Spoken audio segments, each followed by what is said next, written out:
Song ಕೇಳಿದೆ, ಭಾಳ ಚೆನ್ನಾಗಿದೆ. ಆ್ಯಂಡ್ ನೀವಿಬ್ಬರು ಭಾಳ ಚೆನ್ನಾಗಿ ಕಾಣಿಸ್ತಿದ್ರಿ, ವೆರಿ ಮೆಲೋಡಿಯಸ್. ಆ್ಯಂಡ್ ನಿಮ್ಮ ತಂಡಕ್ಕೆ, ನಿಮ್ಮ ಡೈರೆಕ್ಟರ್, ಪ್ರೊಡ್ಯೂಸರ್ ಆ್ಯಂಡ್ ನಿಮ್ಮ ಮ್ಯೂಸಿಕ್ ಡೈರೆಕ್ಟರ್ ಎಲ್ರಿಗೂ ಕಂಗ್ರ್ಯಾಚುಲೇಷನ್ಸ್. ತುಂಬ ಚೆನ್ನಾಗಿದೆ ಆ್ಯಂಡ್ ಆಲ್ ದ ಬೆಸ್ಟ್ ಇಡೀ ತಂಡಕ್ಕೆ. ಹಾಗೆ ಪ್ರಶ್ನೆ, ಇದು ಹಾಡು ಕೇಳ್ತಿದ್ದಂಗೆ ಅಂದ್ಕೊಂಡೆ ಇದು ಕೇಳಬೇಕಲ್ಲ ಒಂದ್ಸಲಿ ಅಂತ. ಇದು ನಾನು ಪ್ರಾಮಾಣಿಕವಾಗಿ ನಾನಿದ್ದರೂ ಇದು ಕೇಳುವಂತಹ ಪ್ರಶ್ನೆನೇ. ನಮ್ಮಿಂದ ಅಲ್ಲ ಭಾಷೆ, ಭಾಷೆಯಿಂದ ನಾವು. ಭಾಷೆ ಉಳಿದರಷ್ಟೇ ನಾವು. ಭಾಷೆನೇ ಇಲ್ಲ ಅಂದರೆ ನಾವು ಏನು ಮಾಡೋಕ್ಕಾಗುತ್ತೆ? ಸೊ ಸಾವಿರಾರು ವರ್ಷಗಳ ಎಷ್ಟು ನಮ್ಮ ಇತಿಹಾಸ ಇದೆ ನಮ್ಮ ಭಾಷೆಗೆ, ಅದರಿಂದ ನಾವು ಅಷ್ಟೇ. ನಮ್ಮಿಂದ ಭಾಷೆ ಅಲ್ಲ. ನಮ್ಮಂಥವ್ರು ಸಾವಿರಾರು ಜನ ಬಂದು ಹೋಗ್ತಾರೆ, ಉಳಿಯೋದು ಭಾಷೆ ಒಂದೇ. ಭಾಷೆನ ಬೆಳೆಸ್ತೀವಿ ಅನ್ನೋದಿದೆಯಲ್ಲ, ಅಲ್ಲ.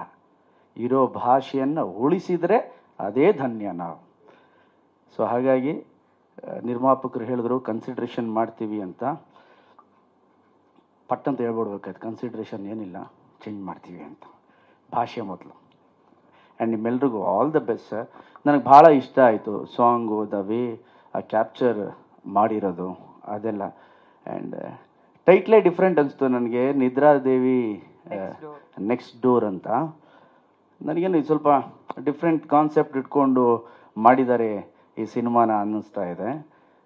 ಒಂದು ನಿರ್ಮಾಪಕ ಆಗಿರಲಿ, ನಿರ್ದೇಶಕ ಆಗಿರಲಿ, ಸಿನಿಮಾಲ್ಲಿ ಮಾಡಿರೋಂತಹ ನಟ ನಟಿಯರು ಯಾರೇ ಆಗಿರಲಿ, ಸಿನಿಮಾ ದೊಡ್ಡ ಹಿಟ್ಟಾದರೆ ನಿದ್ರೆ ಬರುತ್ತೆ,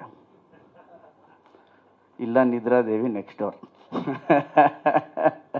ಸೊ ಆಡಿಯನ್ಸು ಅಷ್ಟೇ, ನಿಮ್ಮ ಪಿಕ್ಚರನ್ನು ನೋಡಿ ನಿಮಗೆ ಶಬಾಷ್ ಅಂತ ಹೇಳಿ ನಿಮ್ಗೆ ಒಳ್ಳೆ ನಿದ್ರೆ ಬರೋ ಥರ ಆಗಲಿ, ನೆಮ್ಮದಿ ಸಿಗಲಿ. ನಿದ್ರೆ ಬರೋದೇ ನೆಮ್ಮದಿಯಿಂದ, ಸುಖದಿಂದ ಅಲ್ಲ.